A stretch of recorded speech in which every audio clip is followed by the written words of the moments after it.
Assalamualaikum warahmatullahi wabarakatuh. Alhamdulillah.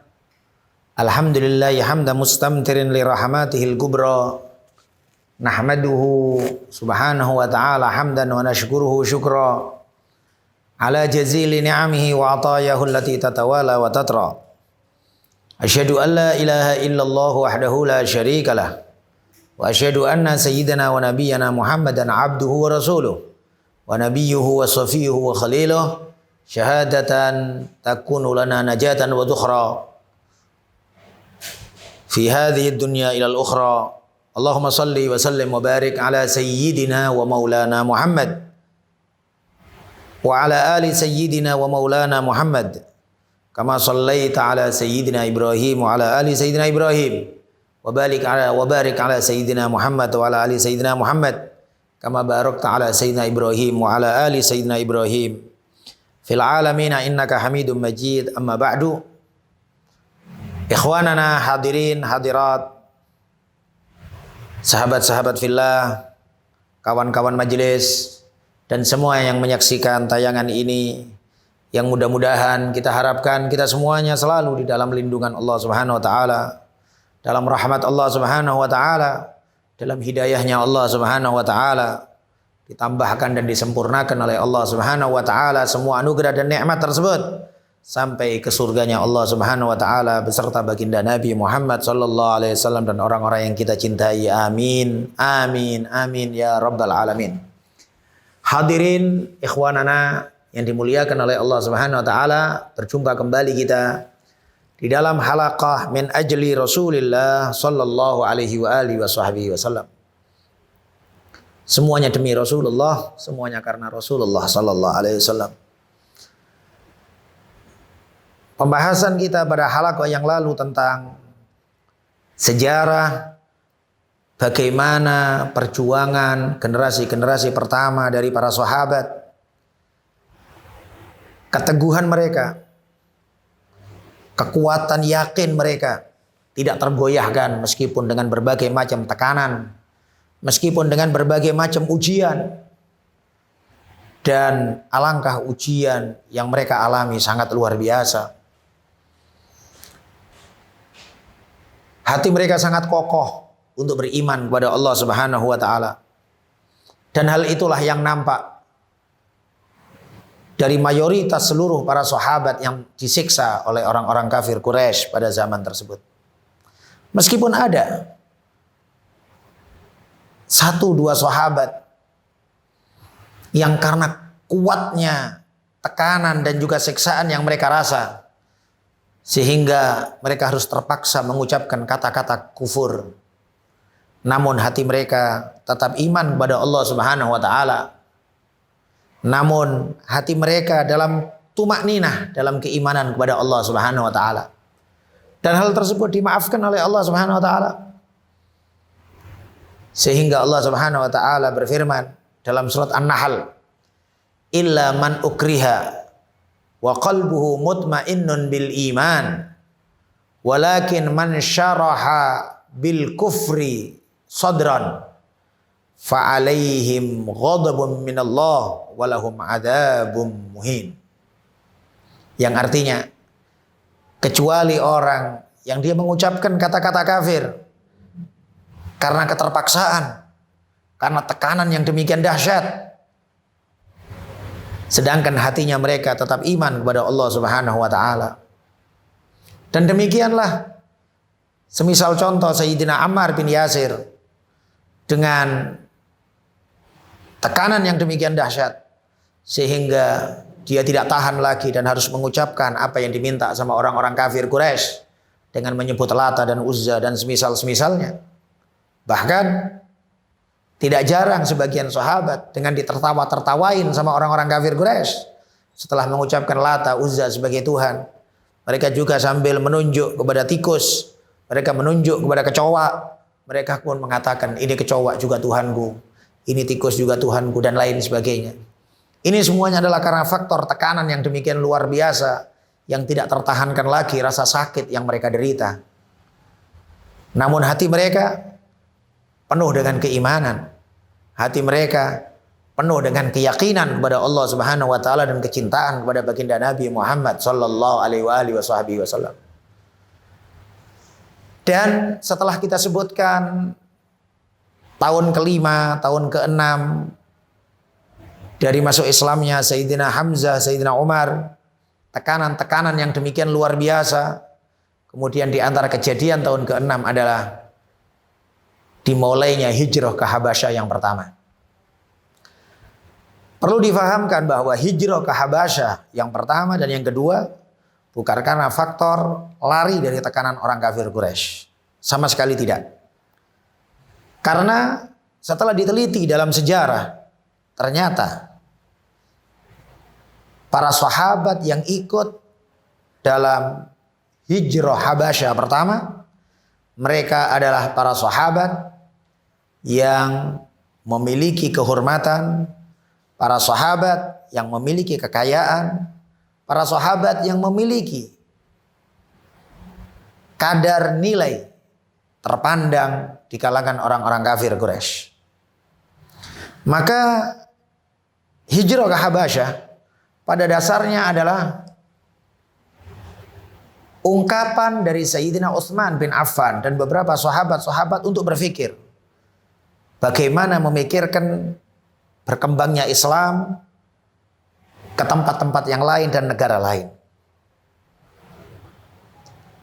Meskipun juga ada faktor bahwa ngerasa dalam beberapa tahun dakwah di kota Mekah dengan tindasan yang demikian luar biasa, Sayyidina Utsman bin Affan orang yang terbiasa berdagang, Sayyidina Abdurrahman bin Auf, Sayyidina Abu Bakar As-Siddiq, orang yang terbiasa berdagang, mereka musyawarah sama Rasulullah sallallahu alaihi wasallam berpikir untuk gimana kalau kita berhijrah dan memikirkan untuk mengembangkan agama di tempat yang lain.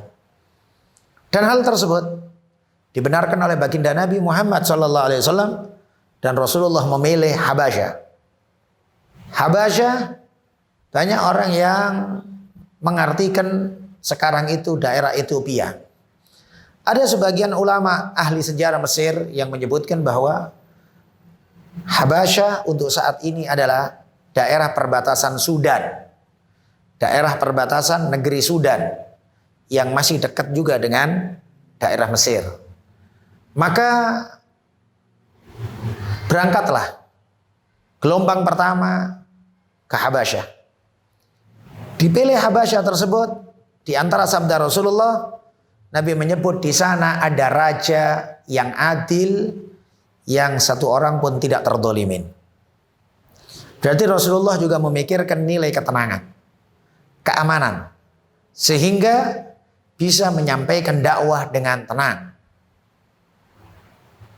Dan kita pernah bahas di beberapa majelis saat terjadinya Sulhul Hudaybiyah, saat Rasulullah SAW akan umroh dengan banyak para sahabat dari kota Madinah, setelah kejadian Badar, Uhud dan semuanya di tahun ke-6 Hijriyah, Nabi kemudian berangkat ke umroh namun ditahan. Sampai terjadinya Bai'atul Ridwan, terjadinya Sulhul Hudaybiyah, dan di antara yang disepakati dalam perjanjian Hudaybiyah adalah dihentikannya peperangan selama 10 tahun antara Makkah dengan Madinah, dan juga antara semua suku yang membela Makkah dengan suku-suku yang membela Madinah. Kesempatan tersebut diambil oleh baginda Nabi Muhammad SAW, ketenangan itu, dengan berdakwah, dengan mengirim surat-surat ke raja-raja yang lain. Dan para ulama ahli sejarah juga menyebutkan dari mulai diutusnya Rasulullah SAW, Rasulullah umur 40 tahun sampai hijrah ke kota Madinah, sampai kemudian terjadinya Sulhul Hudaybiyah dengan perkiraan rentan waktu 18 ke 19 tahun. Orang-orang yang masuk Islam dalam masa 18-19 tahun dibanding dengan orang yang masuk Islam 2 tahun saja dari masa Sulhul Hudaybiyah, ternyata lebih banyak orang yang masuk Islam dalam masa 2 tahun setelah Sulhul Hudaybiyah. Supaya kita ambil kesempatan, ketenangan waktu, enaknya keadaan untuk berdakwah, untuk menyampaikan, untuk mengisi masjid-masjid dengan majelis-majelis ta'lim yang manfaat. Ini kesempatan besar. Ikhwanana, saudara-saudara yang terhormat, tidak terbayang sama kita bagaimana masa bapak-bapak kita dulu atau masa kakek-kakek kita dahulu, yang mereka sangat berkeinginan untuk berdakwah, sangat berkeinginan untuk menyampaikan Islam ini dengan sempurna. Namun bagaimana masa penjajahan, bagaimana gentingnya masa-masa menjaga kemerdekaan. Setelah menjaga kemerdekaan, masa-masa gentingnya dengan PKI, Partai Komunis, dan lain sebagainya. Alangkah waktu-waktu sekarang, ayo kita gunakan dengan sungguh-sungguh dalam berdakwah, bersungguh-sungguh untuk memakmurkan masjid. Meskipun banyak musuh-musuh Islam, orang-orang yang tidak senang untuk Islam ini jaya, untuk Islam ini maju, tapi sungguh ma'asyiral hadirin ikhwanana, kemudahan yang diberikan oleh Allah Subhanahu wa taala kepada kita jauh lebih banyak dan lebih berkah, lebih nampak nyata dibanding dengan kemudahan-kemudahan yang diberikan oleh Allah Subhanahu wa taala kepada generasi-generasi kita sebelumnya. Toh itu pun generasi-generasi yang sebelum kita dengan kesungguhan mereka luar biasa. Bagaimana jika Anda membicarakan dan juga membuka sejarah para wali songo mengislamkan Nusantara dalam waktu yang cukup singkat luar biasa. Kalau kita berpikir bahwa disebutkan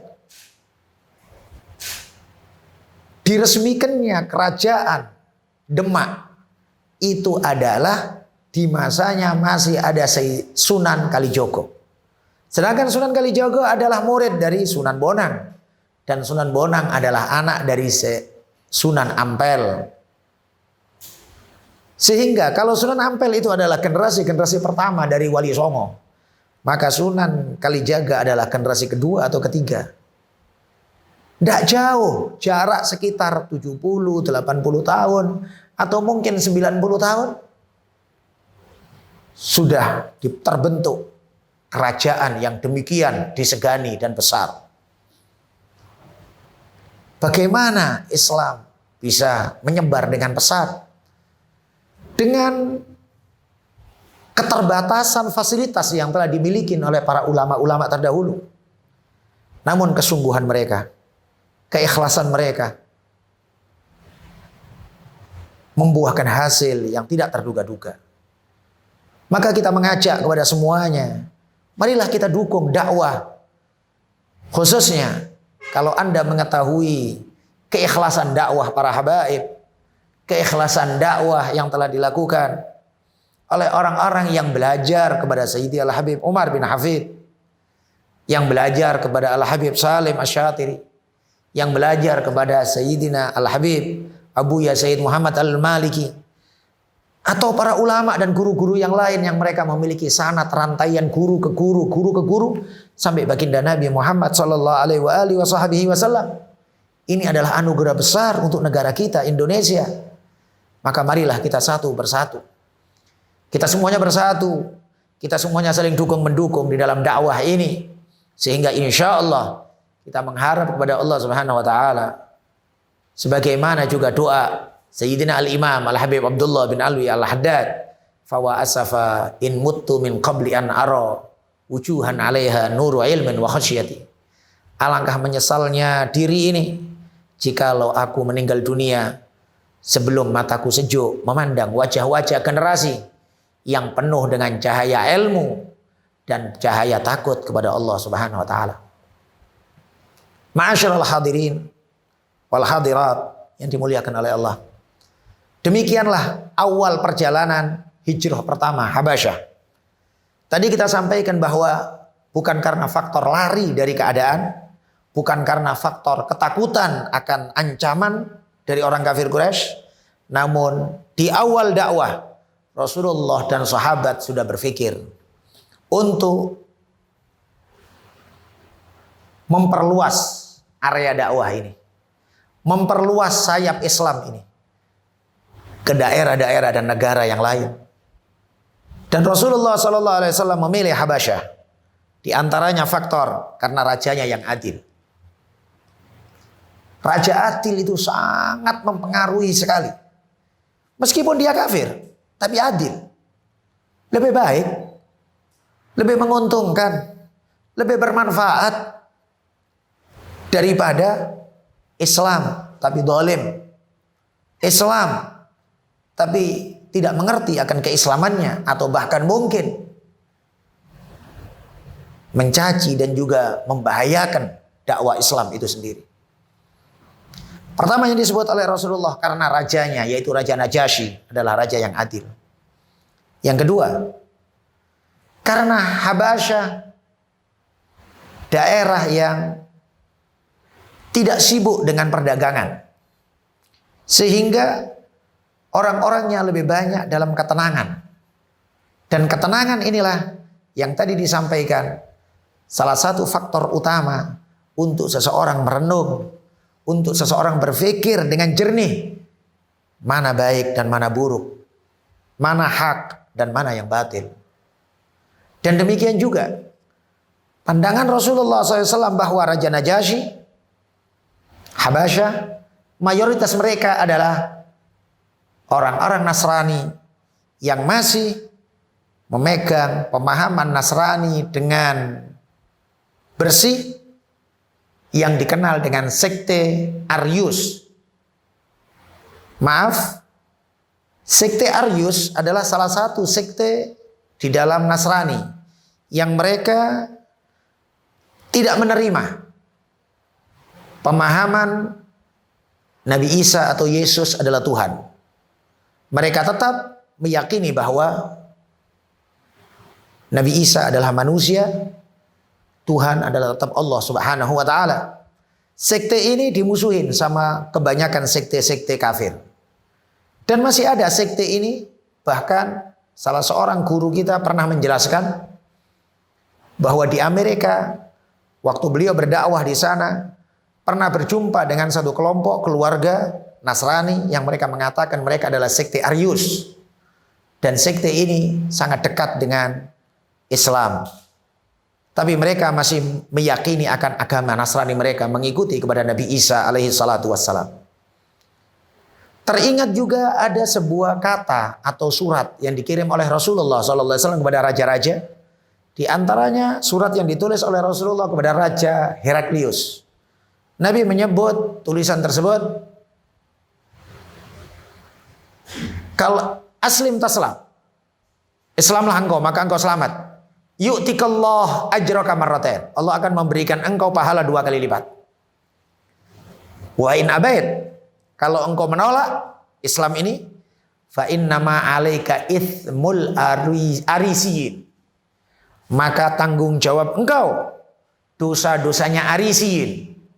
Saat dulu kita belajar sejarah, Arisiyin diartikan adalah dosa-dosanya para petani atau dosa-dosanya orang yang berkebun. Aris. Namun ternyata ada juga riwayat yang mengatakan bukan fa innama 'alaika itsmal arisiyin, tapi fa innama 'alaika itsmul aryusiyin. Aryus ini adalah salah satu sekte di dalam agama Nasrani yang masih menerima bahwa Nabi Isa adalah manusia, Siti Maryam adalah manusia, dan Tuhan hanyalah Allah Subhanahu wa taala.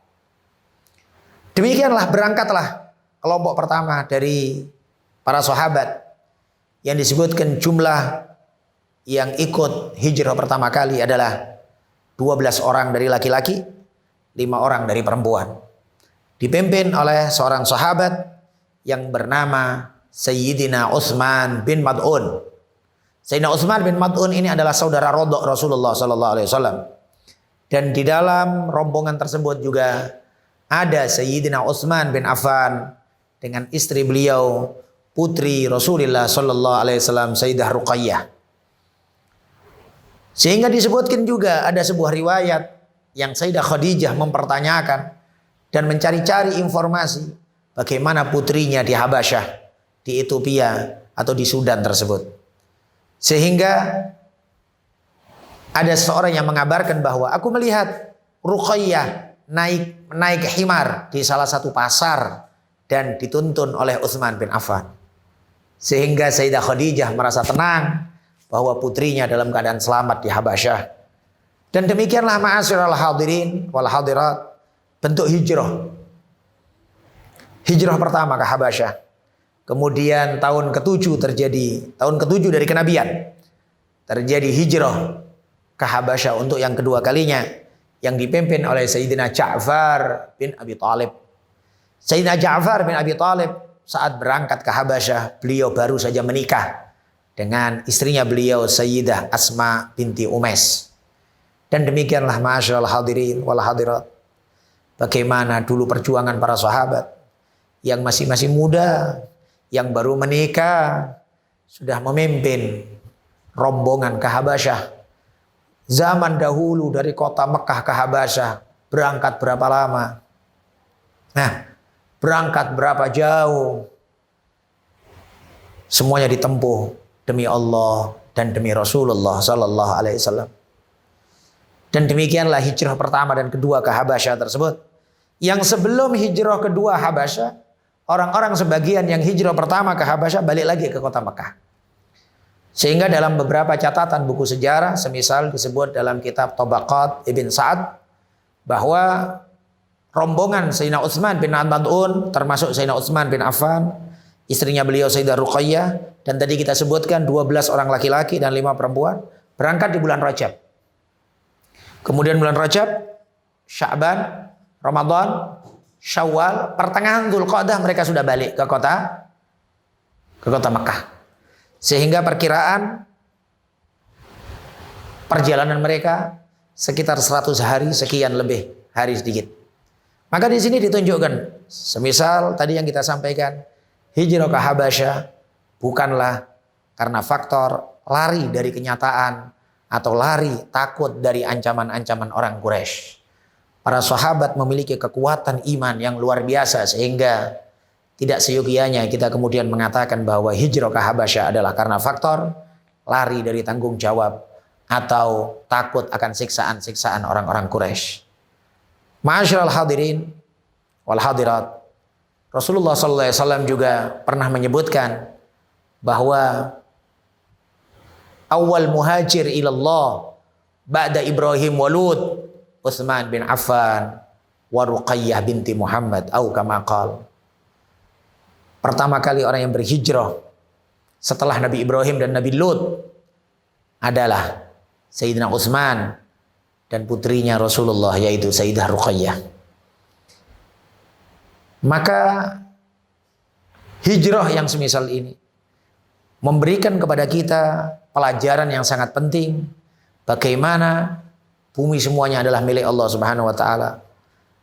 Al-bilad biladullah wal ibad ibadullah. Semua tanah adalah milik Allah, semua negeri adalah miliknya Allah, dan semua manusia adalah hamba-hambanya Allah Subhanahu wa taala. Kita berharap Allah Subhanahu wa taala menambahkan di dalam hati kita semangat dakwah, menambahkan di dalam hati kita keteguhan untuk bisa menyebarkan agama ini semaksimal mungkin, sehingga kita menjadi orang min anfa'il ummah lil ummah wa abrakil ummah halal ummah, di antara orang yang paling bisa memberikan manfaat kepada umat dan juga memberikan keberkahan kepada umat ini. Mudah-mudahan majelis ini diridhoi oleh Allah Subhanahu wa taala. Kita semuanya dalam lindungan Allah Subhanahu wa taala. Mudah-mudahan majelis-majelis yang semisal ini diperbanyak oleh Allah Subhanahu wa taala di semua daerah, sehingga majelis-majelis sejarah Rasulullah, majelis-majelis cinta Rasulullah, majelis-majelis salawat dan rindu kepada Rasulullah merebak di semua masyarakat Islam. Hadanallahu wa iyyakum ajma'in. Wal afu minkum. Assalamualaikum warahmatullahi wabarakatuh.